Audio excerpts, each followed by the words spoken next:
In my 49 years, I've never seen an otter in the wild in Massachusetts. And I just happened upon this one. As you saw, he was eating a crayfish or crawfish or crawdad, depending on what part of the world you're from. And he's just hanging out in this pond that's super low that I see every day. And you can see he's a bit curious. I'm floored a little bit.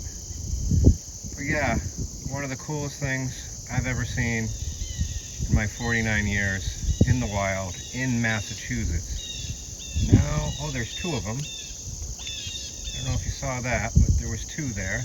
I didn't know they existed in Massachusetts. I know we have beavers and supposedly porcupines. There he goes over there running into the woods. And there's another one off there in the distance. I'm wowed. I'm wowed right now. Pretty awesome. Good day, everyone. As you can see, we have a vehicle missing from the fleet. Yes, we sold the 1993 Mercedes 190 limited edition. Sold it to an amazing couple who I'm sure will enjoy the car for years to come. I did not get to do a last update on the vehicle, but I will say the last key or a piece to the puzzle as far as this intermittent stalling issue was the mass airflow sensor or airflow sensor. It was driving me nuts. I couldn't let it go. I didn't want to admit defeat. I ended up removing it. It was indeed worn through, replaced it. I calibrated it as best as I could, and we resolved our stalling issue, ended up selling the car, which means now we can move forward. That said, I don't have anything to drive right now, so we're back on the 97 S10. In the last video, we added some battery acid, boiled the old battery, but I never updated you and showed you whether this thing ran or not. So without further ado, let's turn the key. Oh, the spider web I showed you last time, it's still here. Perfect. All right, let's see if this thing's gonna crank. Yep. That said, boiling the battery work. We're gonna start today, let the truck warm up, and do a service. So let's dive headfirst into today's debacle. When Irish eyes are smiling. Dear God, don't quit your day job. Sorry about that. Nailed it. Well, the rubber gasket on this bolt has seen better days, but it wasn't leaking profusely, so we'll just let it go for now. All right, we're gonna let that drain out. I don't see anything. All right, we added a bunch of oil. I'm like, oh, there's a lot of viscosity there, but I just remembered my two brain cells just kicked in and it was super low on the oil, and we added a bunch, and that's why it feels okay. All right, we're gonna let that drain out. We'll continue to march. That positive cable was positively in my way. It sits right on top of the filter there. Now, I don't know if I can get you in here and undo this filter at the same time. There we go. How's that? And of course, my fingers didn't get in the way. Well, that wasn't tight either. It had a ProTech in it. Is that like a shop brand that you would buy in bulk for your garage? I believe it is. Correct me if I'm wrong. And it feels like it's 10 pounds. So you know that's hasn't been changed in the last 5 years. Perfect. Time to change the oil. Of course, we're gonna copy everyone else and go back with the Wicks. They say they're the best. I've never done any research. You let me know. Is Wicks your favorite, just like everyone else on the bandwagon? Or do you have another filter that you think is better than a Wicks? Let me know in the comments. As previously discussed in the last video, we have a bit of a lower end tick, slop, noise. And I bought this, what we used to call hope in a bottle. We're gonna add it, can't hurt.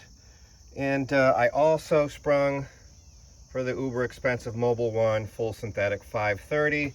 This truck has no leaks thus far, so if it's gonna stay in the motor, I don't mind spending a little bit of extra money, try and cut down on the wear and tear of this tiny little engine.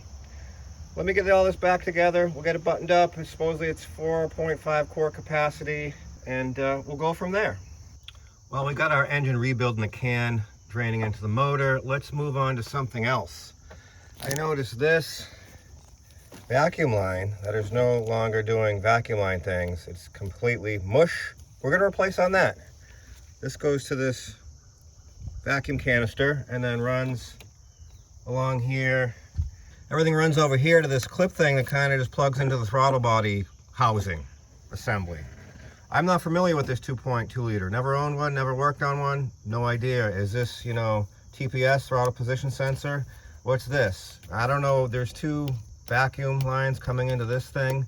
What does this do? I don't know. If you know, let me know. All I know is the vacuum lines that run over to said vacuum canister are completely mush. As you can see, I'm doing easier projects, like easing an old hip out of bed in the morning, and then we'll get into the more involved situations. When I'm done, I'll bring it back in and we'll continue to march. Another successful installation. Just right along the brake booster vacuum line there, ends there, a couple small little zip ties. Don't really know what any of it does. One heads off into the truck. Sorry about the glare. Word to the wise, as you can see, this stuff is totally degraded. Wear some gloves, unless you like black all over your hands. This will rub off on your hands very easily and stain your hands black. All right, continuing forward. So for shits and gigs, I know, for shits and giggles. I wanted to take the intake air boot off, and as you can see, it was welded on there. And are you ready for this? I don't think it's ever been off. Look at that. One of the dirtiest ones I've ever seen. So, it's a good thing we did.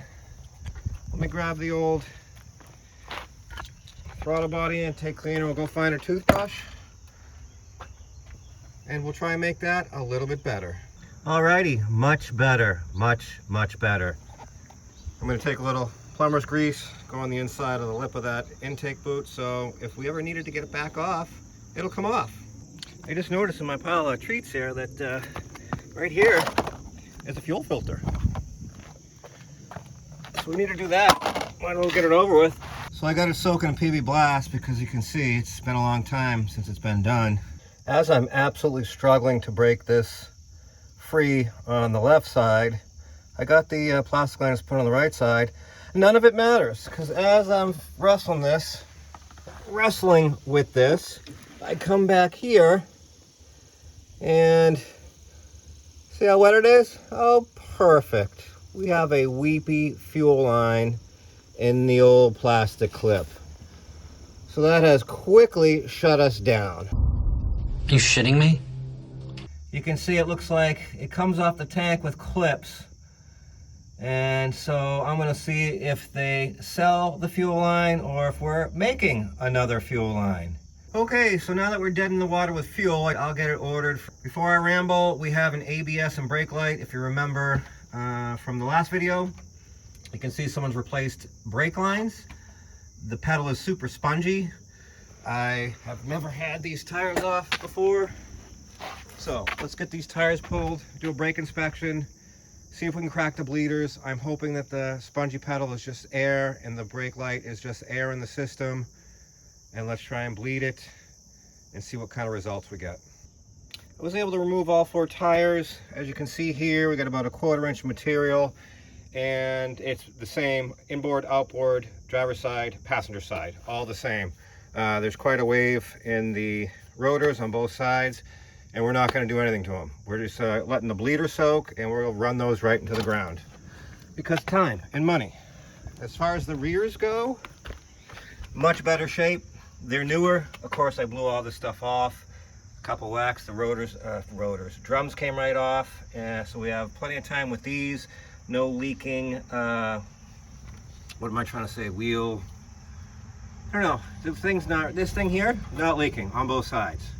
So rear's in good shape. I'm gonna let the bleeders soak. Hopefully we can get them open, re-bleed the brakes, because we also have new front brake lines. so that's good. So again, I'm just hoping there's air in the system. The parking brake, which is required for Massachusetts to pass inspection, these need replaced. They no longer function. I don't know if I mentioned it in last video, but that rear leaf spring shackle is just about done. That needs replaced.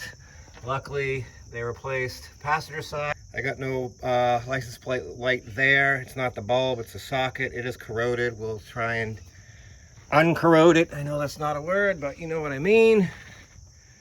And continue to march. So I'll bring it back in if I get these bleeders open or not. I am gonna go ahead and replace and upgrade the wipers. As you can see, they're quite degraded here.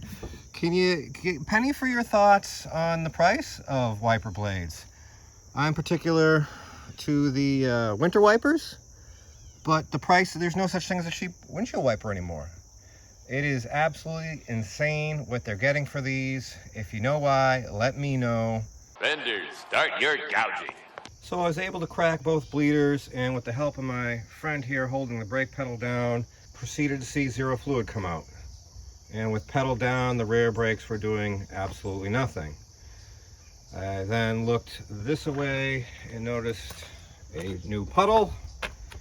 And so yeah, we have a brake line blowout, which is just fantastic. Don't you just love these 30-year-old cans of worms?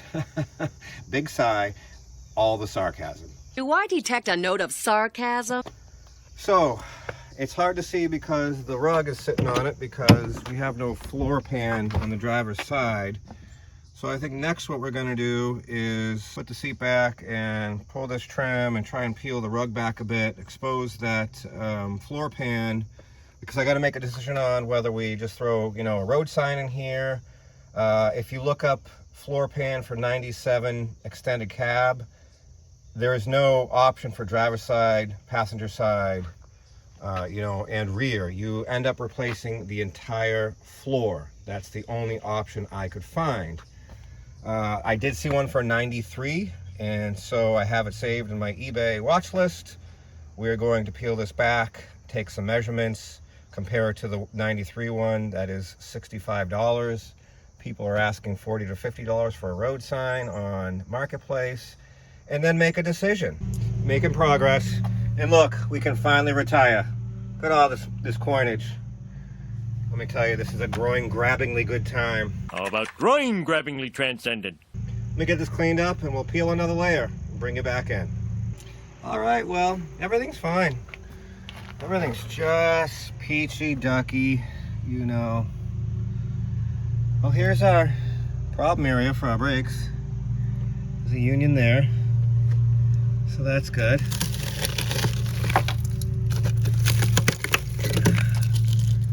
And it's rotted to about there, so we might as well just replace the whole thing to somewhere where we can find some viable metal.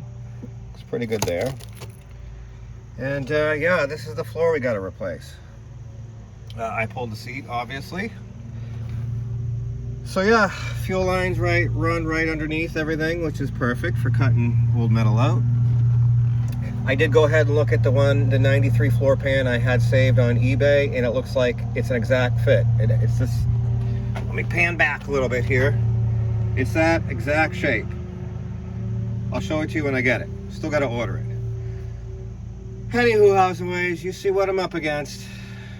Trying to stay focused, trying to stay positive. I need a rooting section. Cheer for me. You can do it!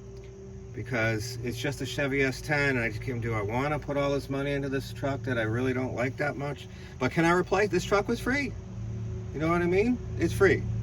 What could I get for it? 1,200 bucks? Can I replace it for 1,200 bucks? Absolutely not. So that's why we're continuing to march. So let me get this cleaned up. I got to get a bunch of parts ordered. We'll pick an order, how we want to do it, and go from there. While we're waiting on the rest of the parts, I was able to pick up a couple of 1/4-inch brake lines, some unions, some brake cleaner, and we're going to attempt to roll around in the wet driveway this morning and repair this rear brake line.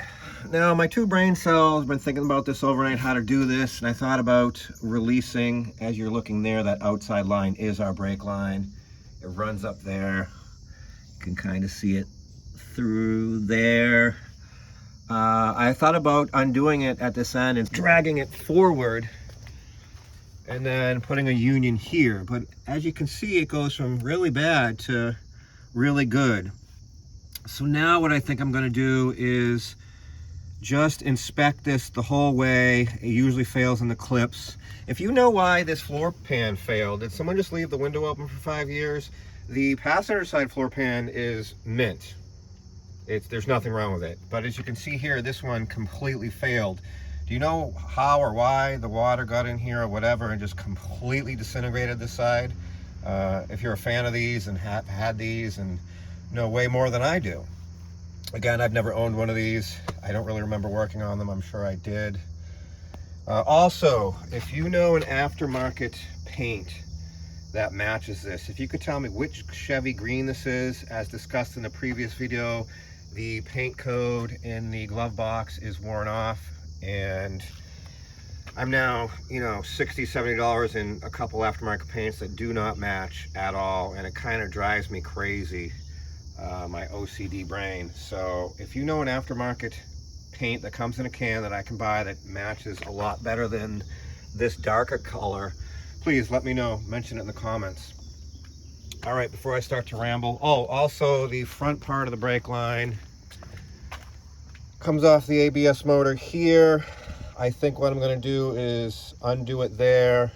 I know it's hard to see, right? See unions down there, so there's another union down there. I could almost get it there, but I think what I'm going to do is just undo it at the ABS motor, and then I'll be able to have easy access to undo it.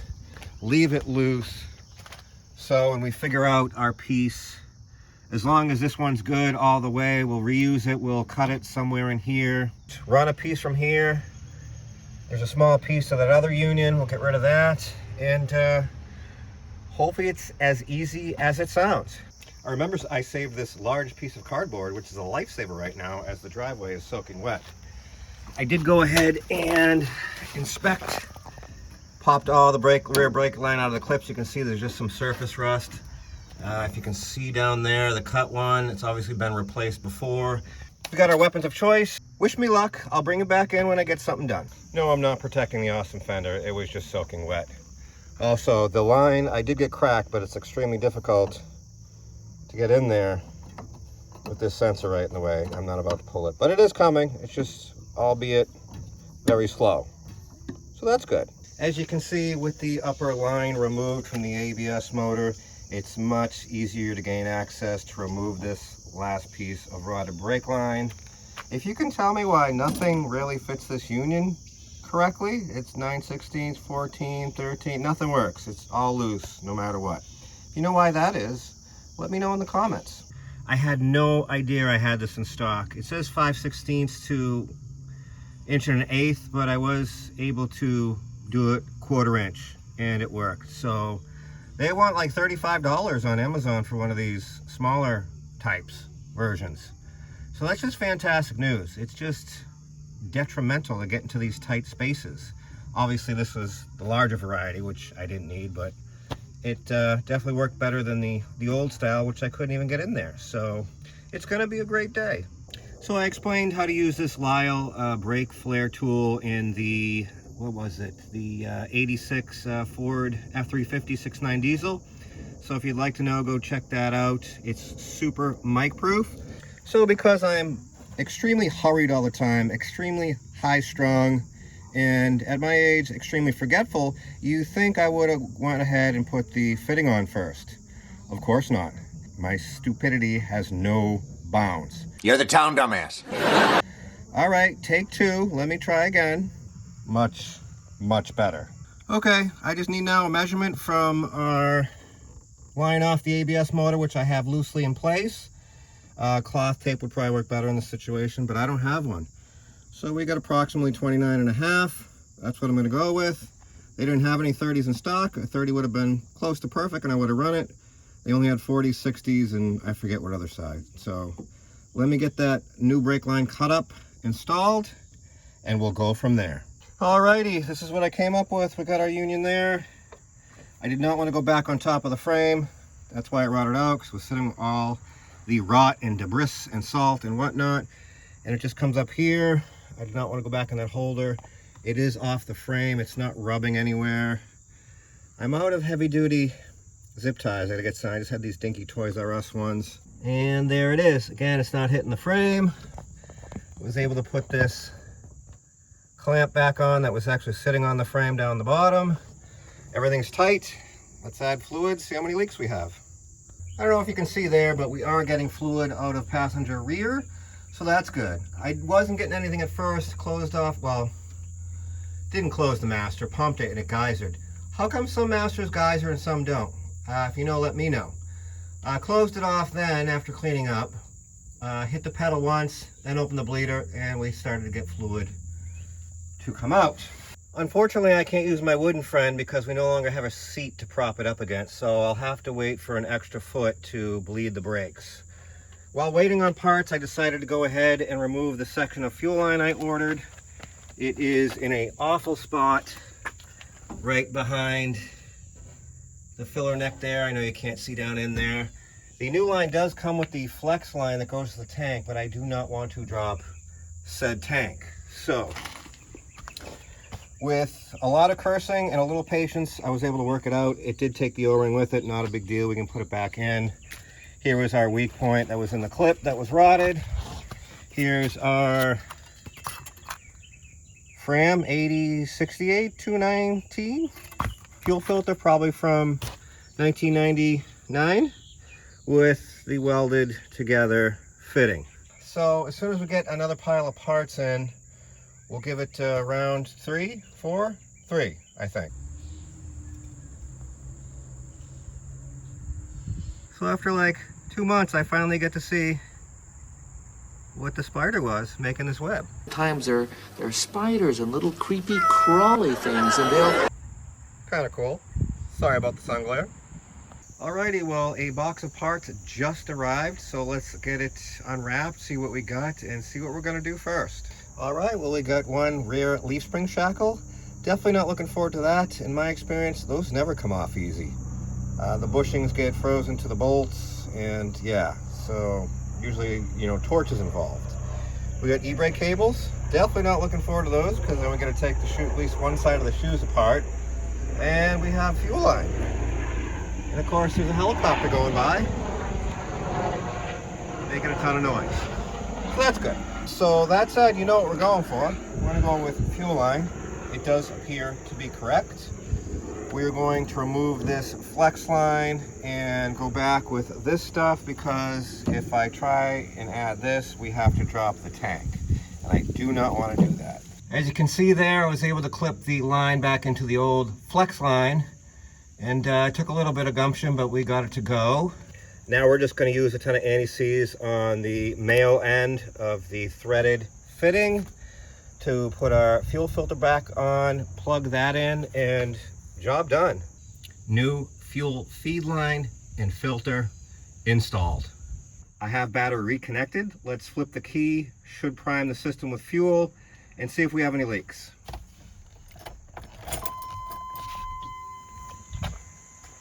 I don't know if you heard it, but I heard it. And no leaks in there, and no leaks down there. Let's see if it'll start. Let's do that a couple more times.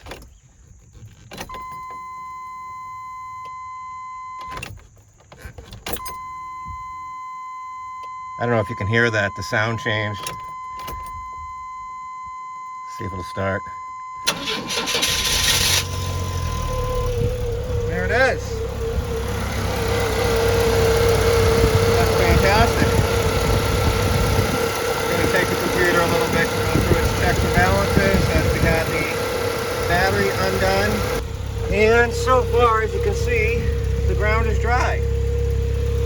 So, no fuel leak. As you can see, I got one side of the drum slash shoe apart. I always leave one side together because for a reference point, or take a picture because I know me, I never remember how it goes back together.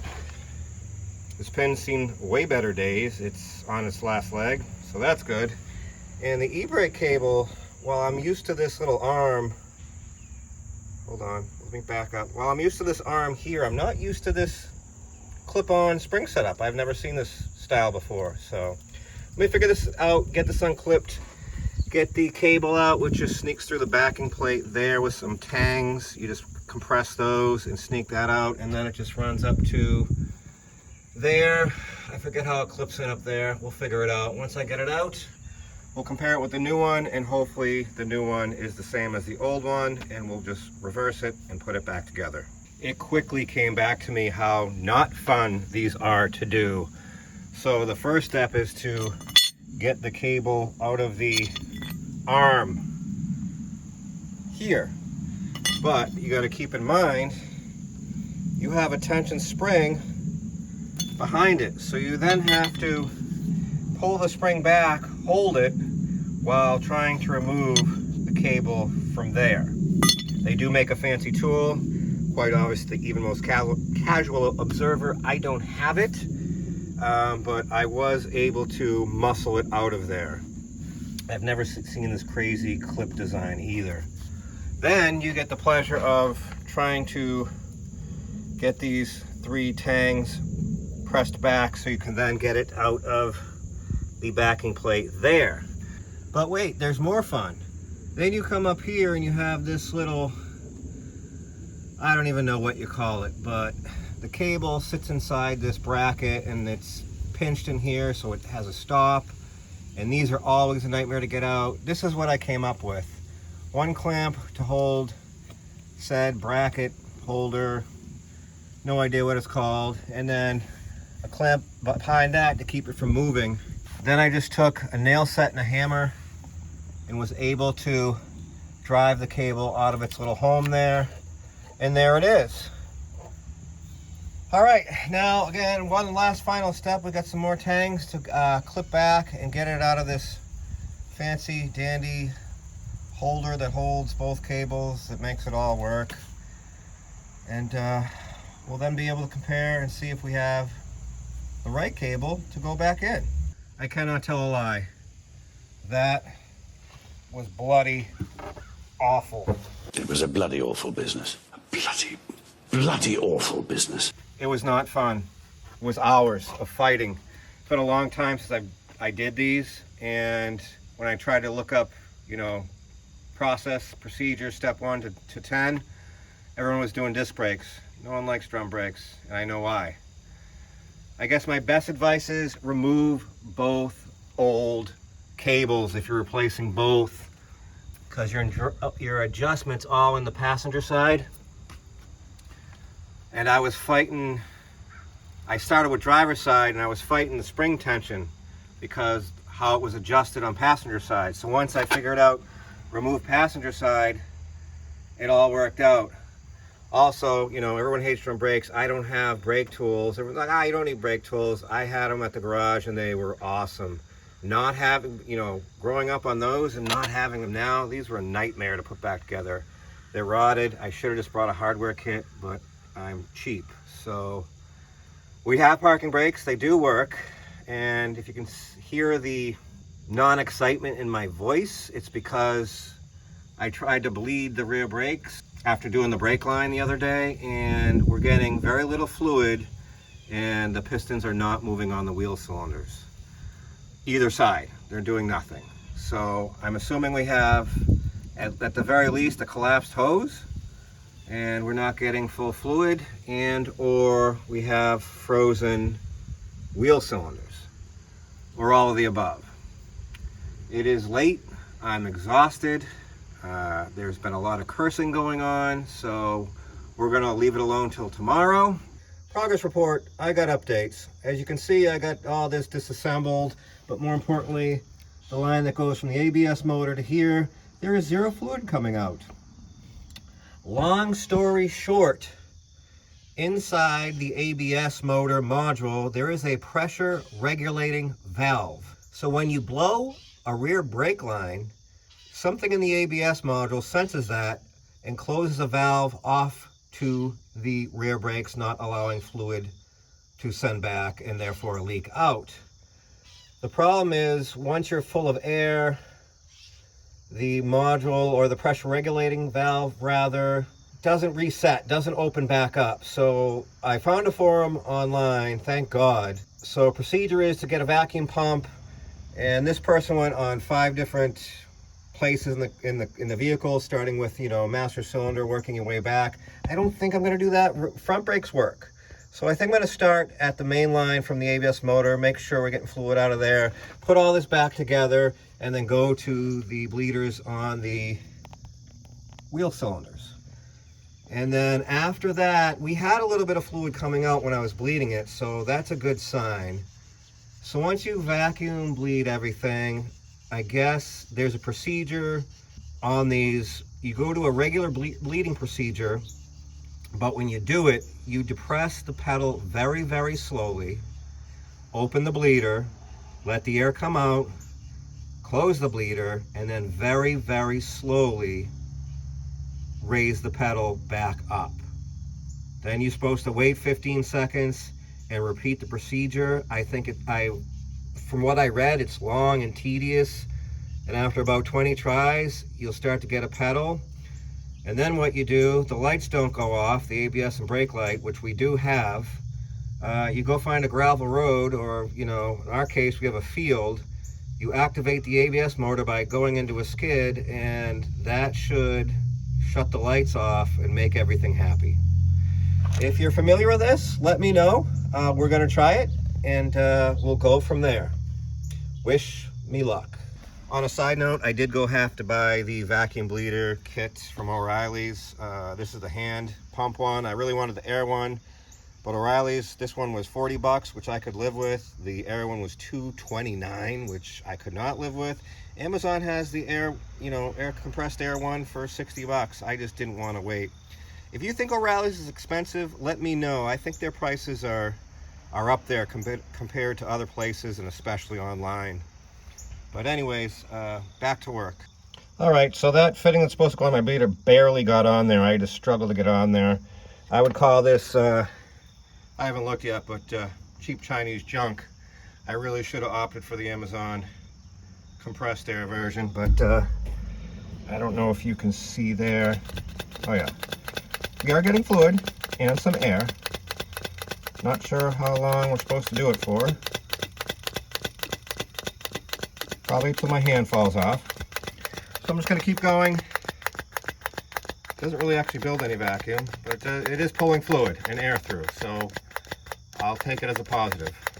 I'm just going to go for a while, and we'll continue to march. I think because the brake bleeding process is so tedious and long, we're going to skip around and go ahead and try to attempt to install a floor pan. Yay. Quite obvious to the most casual observer. This is your shift cable, and I think we're going to attempt to remove it so we can put it through the new pan. It's just a ball and socket, pops off there, pop that clip, plastic thing, slide it through, and I believe that's it. So let me attempt that, and then I'll go grab the floor pan that came in late yesterday, and we'll go from there. Installed, done and done. Nope, not even close. I was amazed how easy this shifter came out. I just used a little body clip guy there and popped the old thing off, and then there's a clip that just retains on this thing through a bracket, and then the plastic side pinch plastic finger things, and it came right out and up and out. All right, let's talk about this pan. I think we talked about it before. This is from 83 to 94. Looks like it's for a Jimmy, made in Taiwan, so you know it's good. So it sort of fits, which is good. And my biggest concern was this, it's hard to see, there you go, this lip that goes up the transmission tunnel, because that rot comes quite a ways up. So I'm glad we have plenty of metal there. This comes all the way to the edge here, which is great. It even comes back over the hump here. So issues, there's no provision for the e-brake cable that goes through there, so we got to notch that out. This comes what I think is much higher up into the firewall. We have this plastic or rubber insulative thing that we got to somehow get out of our way, and I don't know how, because it goes way up underneath everything. For one. Two, we have the floor trim plastic piece that clips into these. So that just goes over it. I think they're pretty well done anyway, but I don't know if we notch out, make holes, provisions for those to slide through. You got one there, one there. You also have part of the post for the threaded post for the seat. That comes up through here. So yeah, we definitely have some finagling to do. Like the corner over here doesn't really fit. So we're gonna have to do some trimming and notching and making holes. Obviously, we're gonna make a provision for our shifter.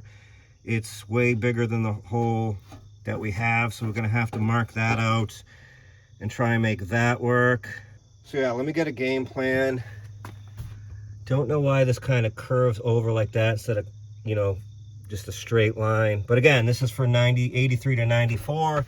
When I looked up 97, you had to replace the entire floor, which we're not doing. How do we put this in? Obviously down and dirty, it's just self-tappers, some silicone, and away we go. I don't like that method. I would love nothing more than to fully weld this in, but I think I mentioned in the last video, Fitzy's Garage. Well, it's Fitzy's Fabrication. He does body work and I like watching him. He just did a video on using a flux core welder on sheet metal and body work. It's not so great. It puts way too much heat in it. It warps it. It's slow. He did a whole video where he used nothing but a flux core. He hated it. And I can see why my sheet metal work comes out so terrible. 1, 0 experience, and 2, I'm using a flux core welder. Well, that's all we have. Do we plug weld it? I don't know. Do we butt? What does he do? Cut and butt? This truck doesn't really warrant an amazing amount of custom fabrication, weld-in floor pan work, but at the same time, my anal brain wants to do it as right as possible. Let me get a game plan. Let me at least get this to where it's fitting well in here and go from there. And then we'll decide how we're gonna attach it all. If you have any comments, suggestions, please. I'm not a body guy. It may come to a shock to all of you. I've never installed a floor pan before. First time. I know, it's shocking. I am horrified. But yeah, we're doing our first ever floor pan. So wish me luck. Here we go. Let's get it done. So to kind of get this fitted where I want, first thing I gotta do is notch out for the parking brake cable. I'm just using a grinder. I've had more metal in my eyes and I'm sick of it, so I am using a face shield. I'm going deaf, so hearing protection, and we're gonna go from there. So we didn't have this lip or this curve. It curves in and we had a big gap. So all I did was pound that flat as best I could because it's pressed here. It's hard to pound out flat. All I did was take a T-square and just follow this line up and mark it. We'll cut it and see what that does for us. That's step 2. Alrighty, so bending that tab out and marking it definitely helped our cause. Focus, we're close here. Unfortunately, there's nothing I can do about this right this second. It kind of is what it is.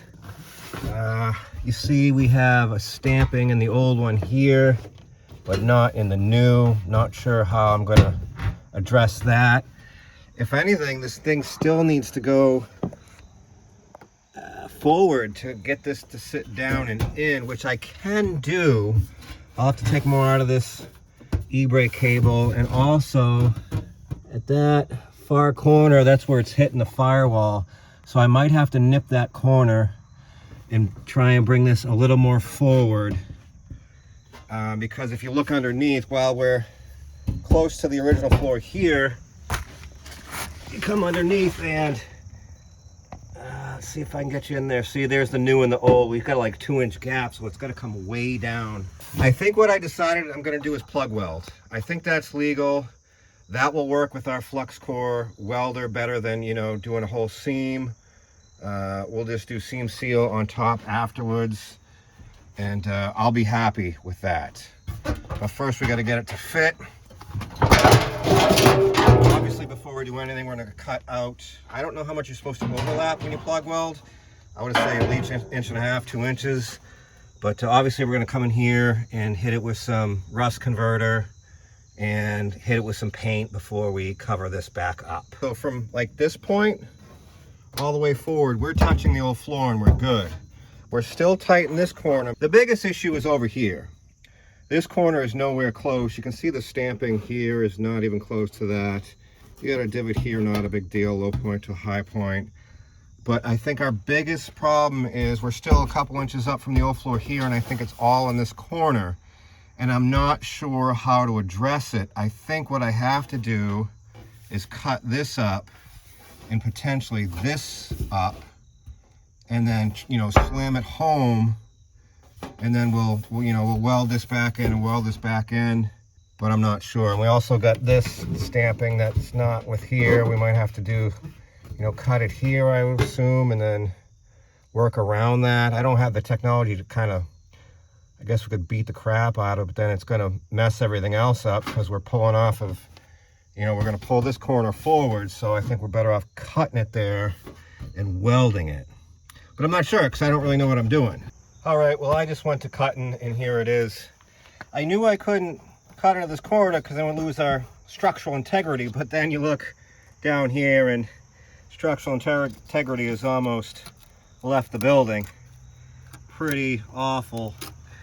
This is our body mount section here, so we're gonna have to plug weld the shit out of this. I don't know, our metal comes up into here, but hopefully we'll get a couple plug welds in there. I was fortunate I didn't cut any lines. That line up there is where our metal goes to. And yeah, that's what I came up with. Let me know how wrong I am. It's tough getting the grinder in here. I cut the pedal a little bit, but that's fine.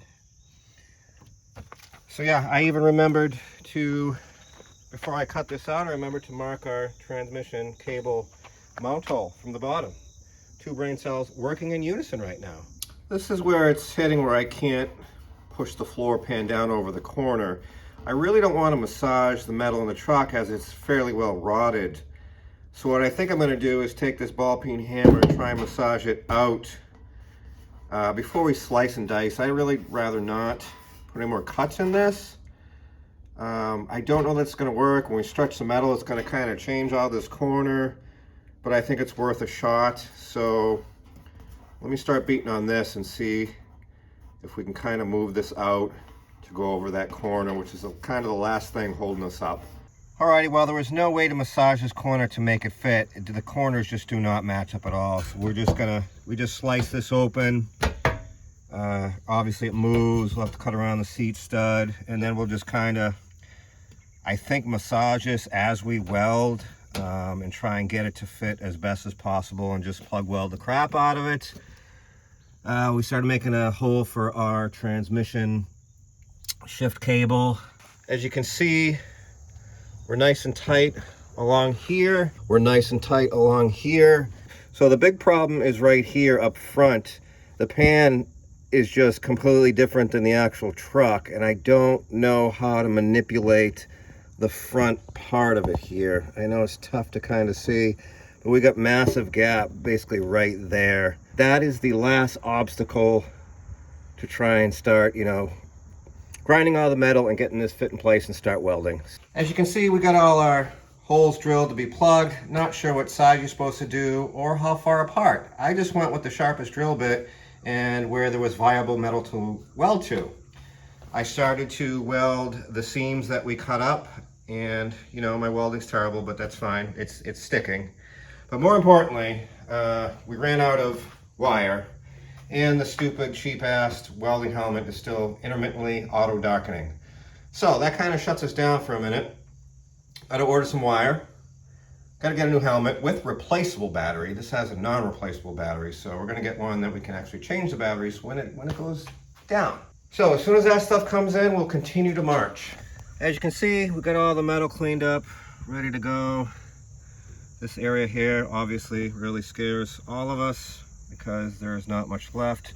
Luckily, there's some kind of support under here, so that's good for your seat. We got all this cleaned up to the best of our ability.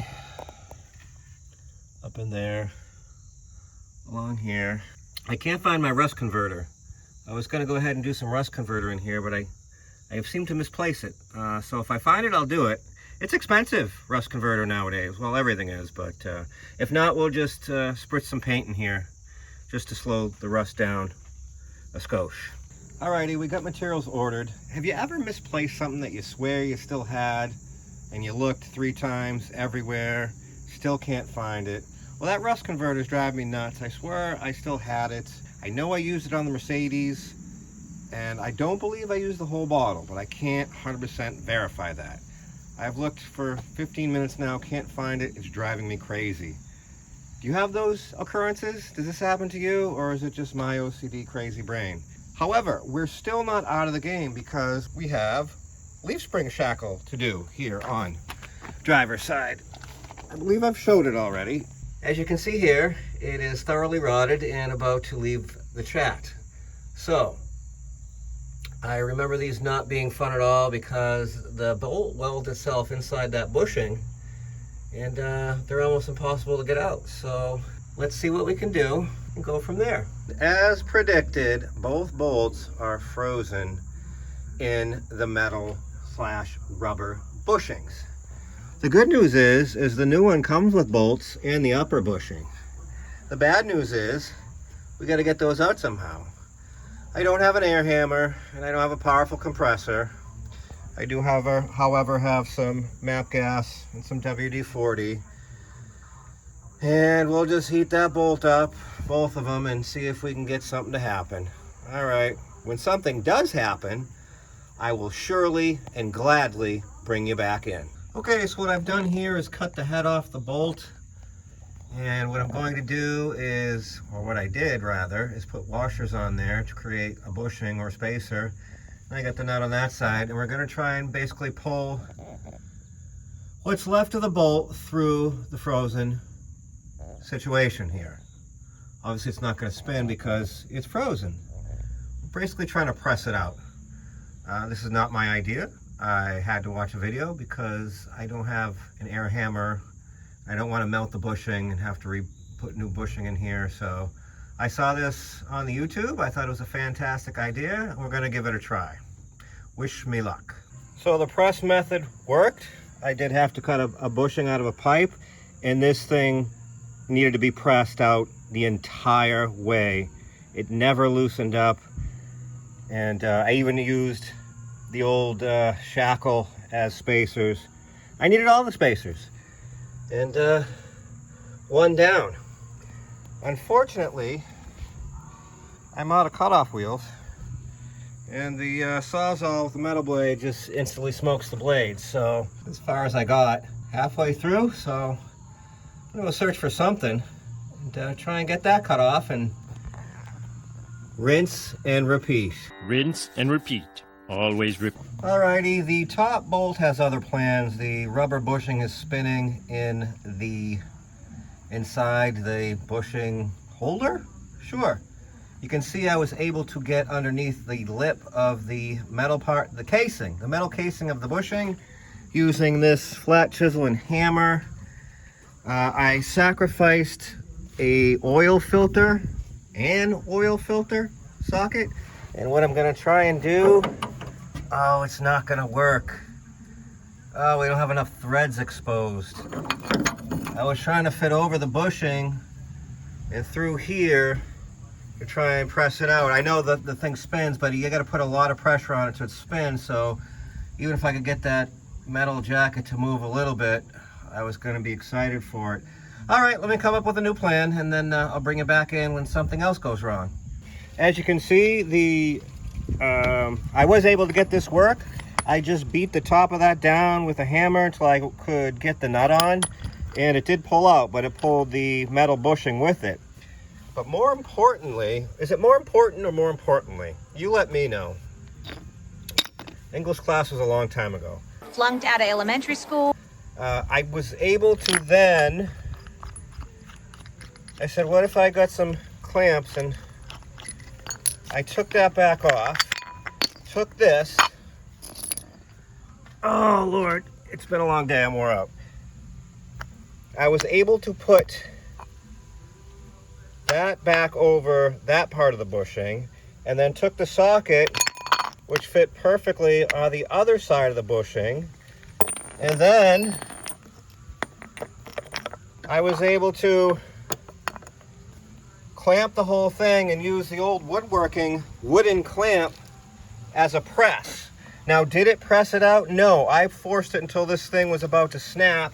Then all I did was tap the back of it, and didn't that thing come shooting out in one fail swoop.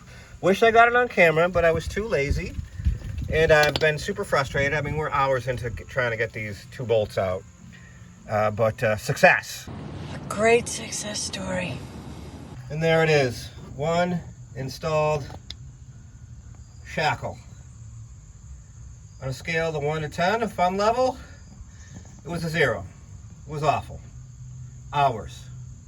I was able to press the bushing in via the system we used before with the wooden clamp, socket, and sacrificed oil filter socket. My clamp did take a beating. I'd press it and then just beat the crap out of that and press in to, it was about a 1/4 inch out. Then I just had to use the socket and hammer and press it in the rest of the way by kind of beating the fuck out of it. Awesome, we need shocks, perfect. More money. Installed. Alrighty, well, we have some new consumables installed. We also have a new welding helmet. It's the same brand I had before, but what I love about it, it's the 2.0. Oh, is that new? It's a 2.0 upgrade version. Controls are on the outside. It does have a replaceable lithium-ion battery, and all is good. It has different modes too, weld, cut, and grind. I believe I got it set up where we're good to go. So let's see if we can get this welded up, prepped up, and installed in our little truck.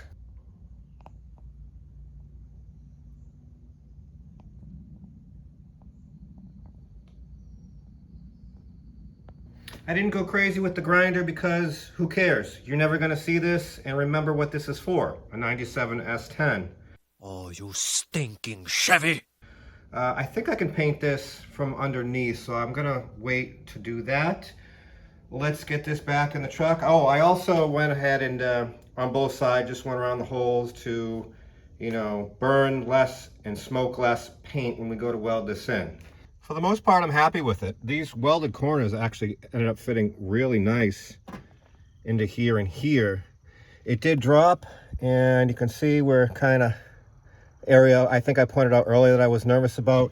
Maybe we can beat that in and that'll go up. I don't know. You can see there we're not sitting flat. We're going to figure out what's holding this up from our body mount support.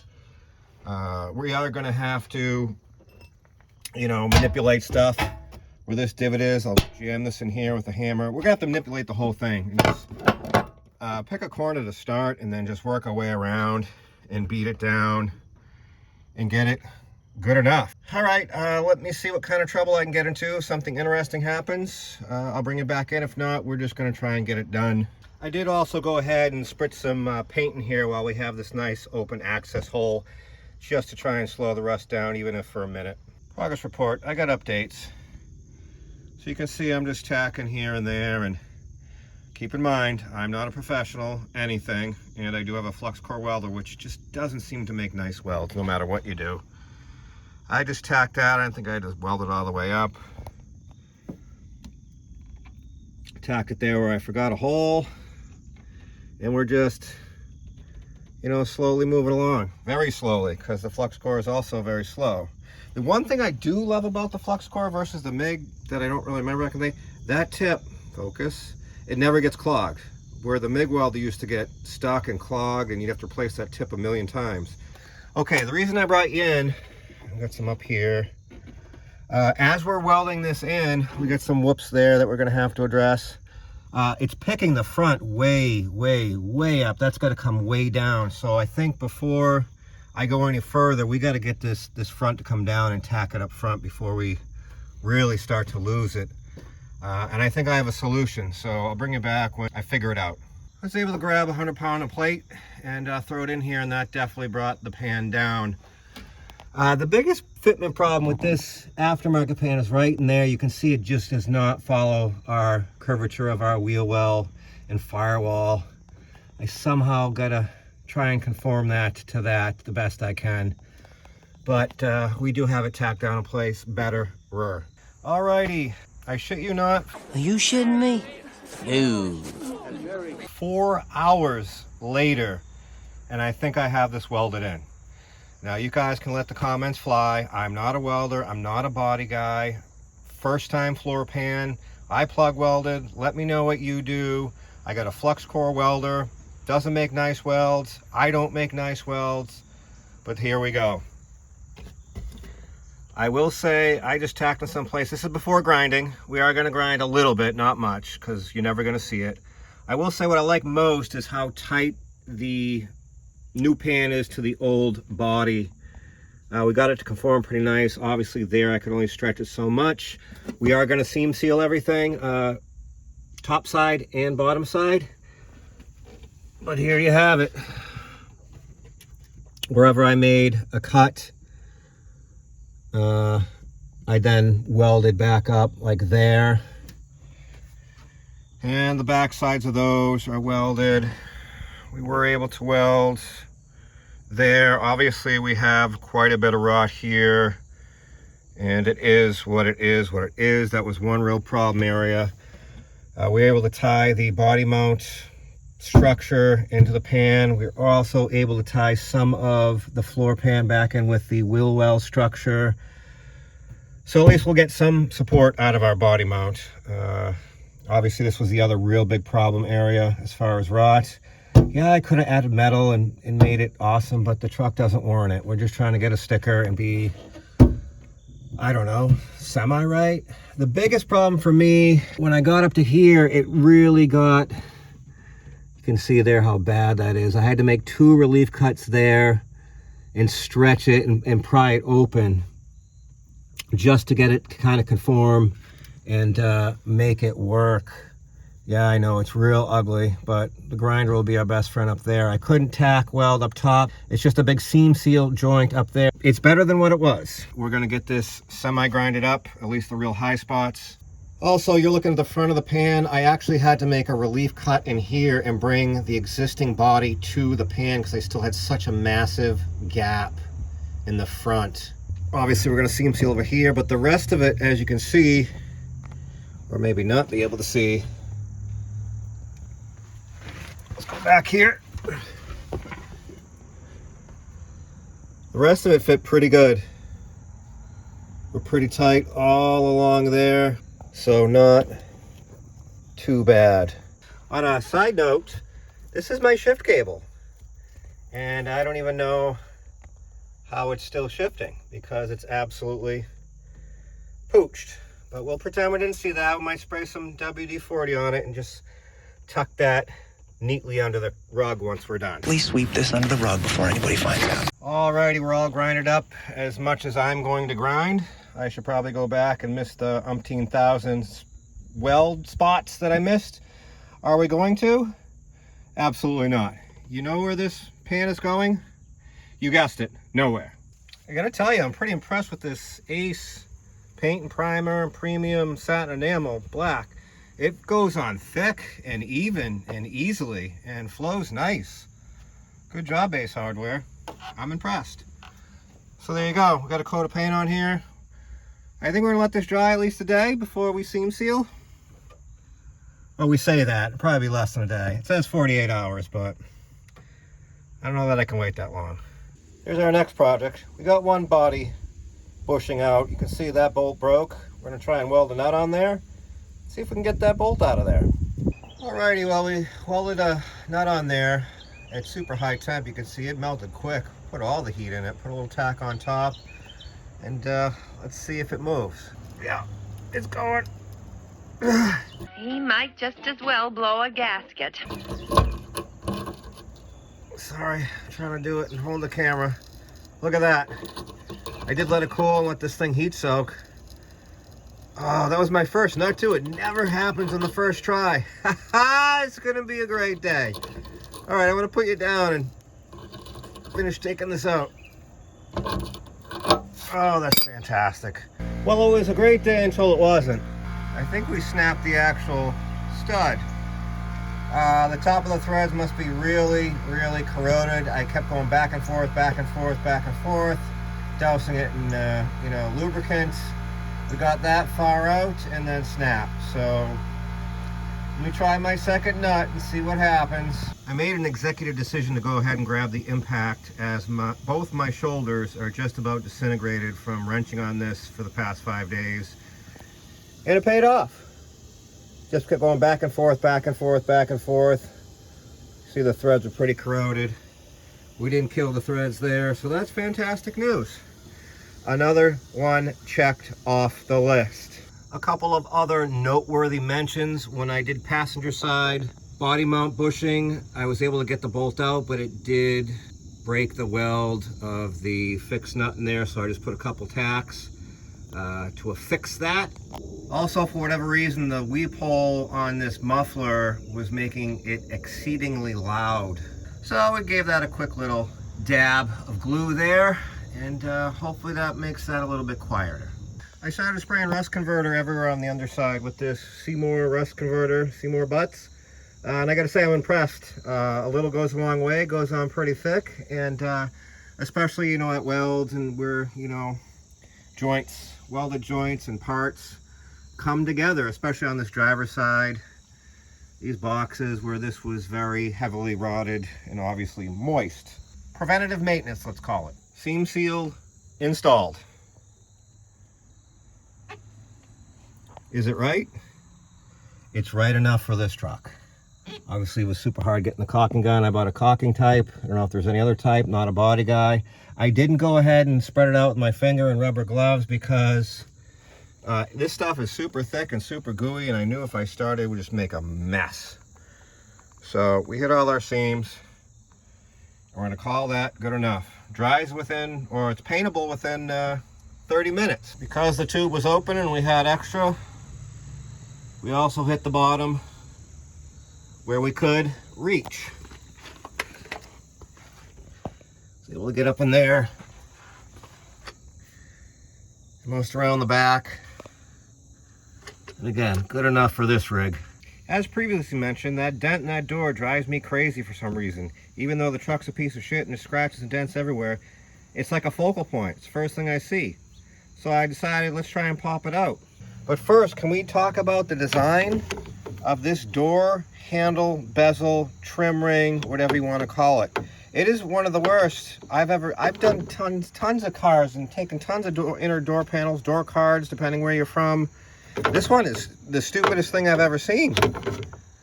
For one, it did not want to pop out of here. And if you're like me, or if you were a mechanic, you know breaking these really sucks. So I was so afraid to break it. So I did go online and look at a forum, and they're all laughing at the guy like I can't get it out. And all I could find was, well, you're an idiot. It's just one screw. Why is it fighting you?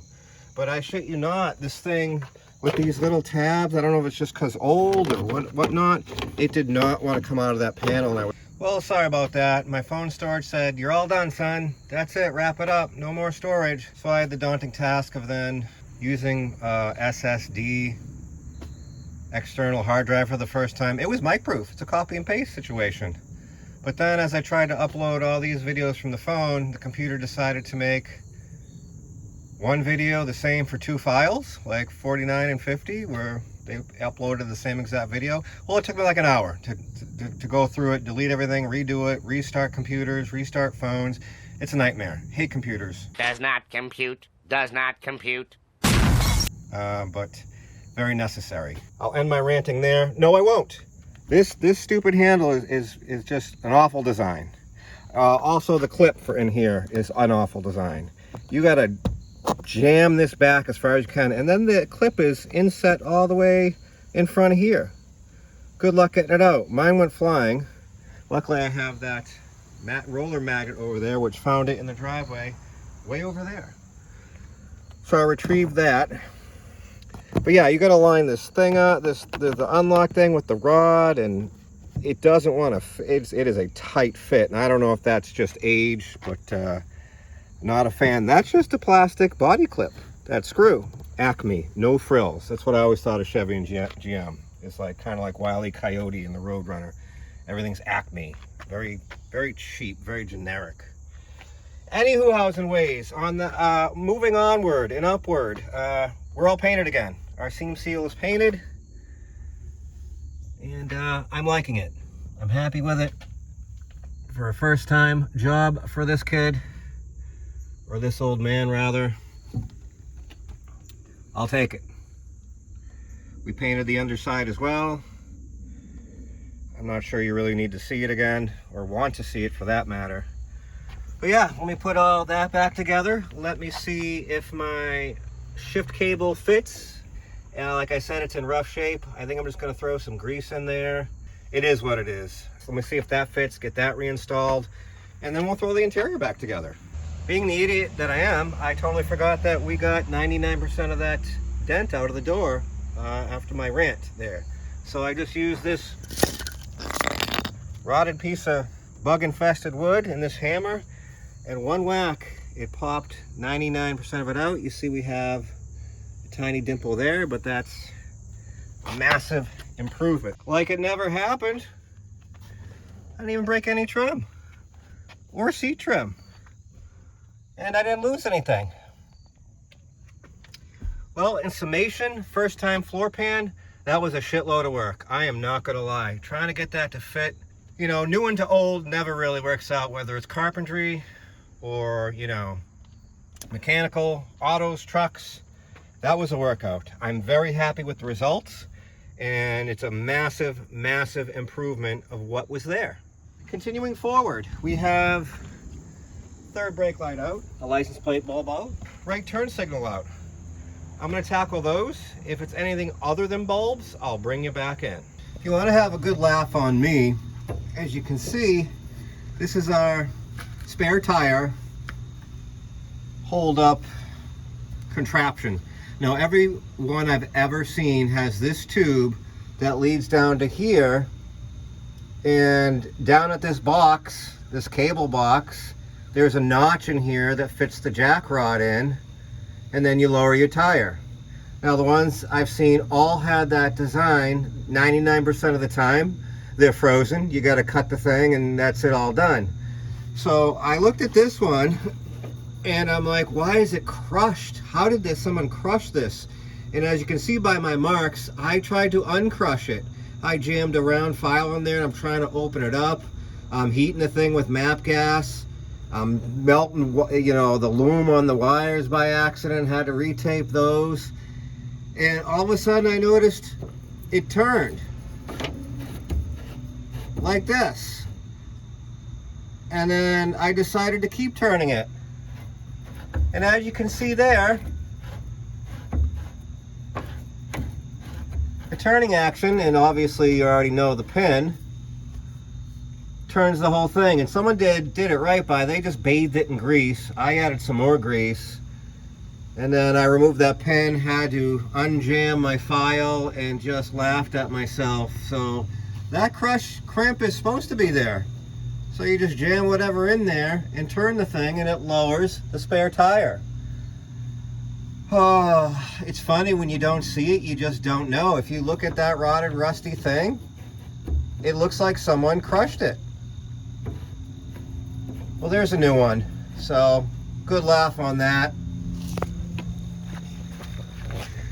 The spare tire was full of rot, acorns, and whatever. I probably should have got that on camera, but I dumped it out. It is holding air somehow. I put air in it. So the reason I wanted to get this tire down is because I'm going to buy an aluminum full-size spare. I can't believe they're $100+ for a marred up, curb-ridden aluminum rim, but it is what it is. So we're going to get rid of this awful rotted temporary donut and opt for a full-size spare. I can't remember if I mentioned it, but the airbox cover was broken. This bottom piece was sitting in the bottom on top of the frame, and I was able to go ahead and epoxy it back on, and I'm impressed with this Gorilla stuff because that is solid. So that's good. Now I don't have to buy one of those, and it's going to seal the old air filter here. So I'll get that back installed and continue to march. Just gave the truck a very, very down and dirty quick wash, and I'm just giving a quick polish wax because I don't want a show truck. I don't want a show truck, but I'm just trying to slow the rust down as much as possible. I don't know the glare. I don't know if you can pick that up on camera, but there is a ton of hail damage. Wow, look at this thing. Ready for Pebble Beach. I mean, ready for Deer Island. We're kind of in the home stretch here. I mean, we're not kind of, we are in the home stretch. We got to figure out the bleeding procedure on the rear brakes. And we got one major last project, and that is the 2 front body mounts, brackets, and bushings. Progress report, I got updates, some good, some not so good. We got rear shocks installed. No surprises there, went right in. Went with a Gabriel Ultra G-Force because they were uber cheap and I didn't even know Gabriel shocks still existed. That's kind of my era. I don't know who owns them now, or if I'm sure they're just cheap Chinese crap, but we went with those. We also went ahead and bled the brakes according to procedure I found online until there was no air. It's still not activating the wheel cylinders, but we still have to go put it into a skid and see if we can get that valve to pop back in place in the ABS module / motor. Okay, now for the bad news. Our body mount brackets came in. Our second pair. I don't know if I mentioned before. First ones were wrong. They were for position 3. We need to position 2. Here they are there in place. You can see how far down they hang. But even worse is, yeah, we're 7/8 to an inch away from the frame. On both sides, it's about the same. After a few back and forth emails with Rustbuster, I believe we figured out what the problem was. This bracket is for a 97 Chevy S10 4-wheel drive. Never dawned on me, never thought of it, but that is the issue. That said, after more research and coming up 0 on finding something closer that would work, we're just gonna fabricate, add some steel, and revamp these and try and make them work. I know, the welding ain't great. Alright, this is what I came up for the first one. I did go ahead and weld both sides. The original company did not, but you know, their weld versus my weld. I'll go ahead and clean up the BBs from the byproduct on the flux core welder, and that's about it. Is there anything this wooden clamp can't do? This woodworking clamp? I don't have any bar clamps. And I had to suck this side over, you know, 1/8 to 3/16. And this thing just barely squeaked on there and did it, because I don't have any bar clamps. Awesome. Get this welded up. I got a little bit better rhythm on this one. I don't think I was quite hot enough before, but I'm liking that weld a whole lot better. Alrighty, well there's driver's side, position 2, 4-wheel drive, converted in a 2-wheel drive, body mount. So, as you can see up there, we have a hole, so that's just peachy keen from the old corrosion with the mount. But we'll ignore that. I know what you're thinking, best welds ever. No. But it's installed. I did go ahead and weld both sides. I can say it's better than what was there before. This is passenger side. I know it's hard to tell where driver's side went back right in the same position as the old mount. This one actually moved towards my left. That was the old grind mark from the old weld. This one fought me a little bit more, but we were able to glue it in. Again, welded both sides. I know my welds are ugly, but, and again, much better than what was there before. It helps when you can keep a straight line. You can see I was, you know, going off the path there. I really should take a welding class, but yeah, I'm happy with it. Moving forward. Off we go. Long time coming to this point. Going into the field here. Let's just see if we can get this thing to skid and activate the ABS.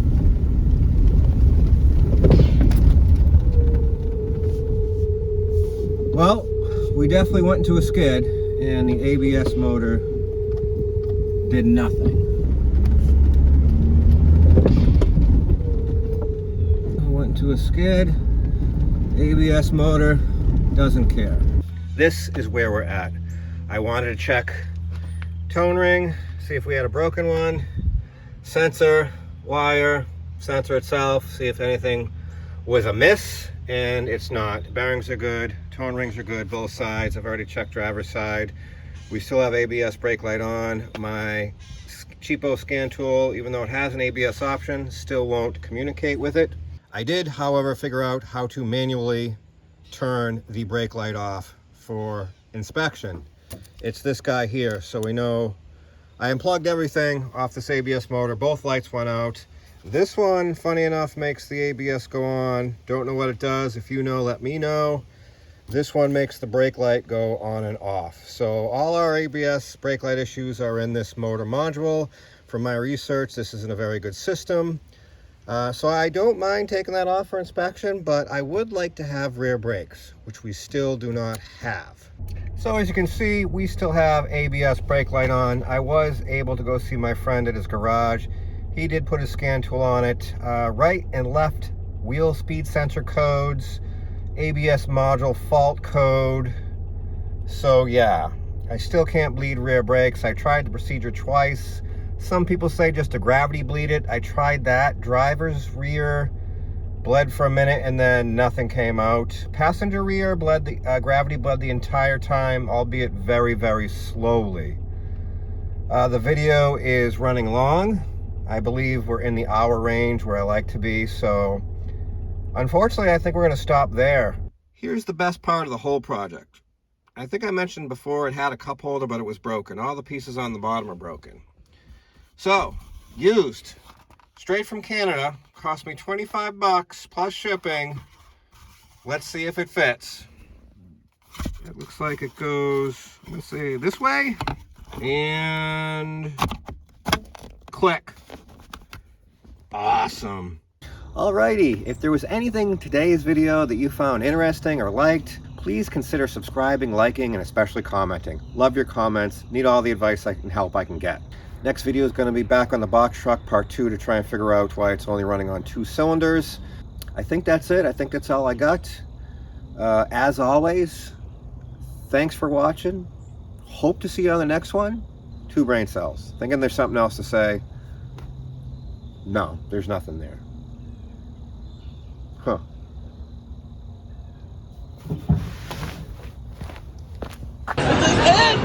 Is this how it ends?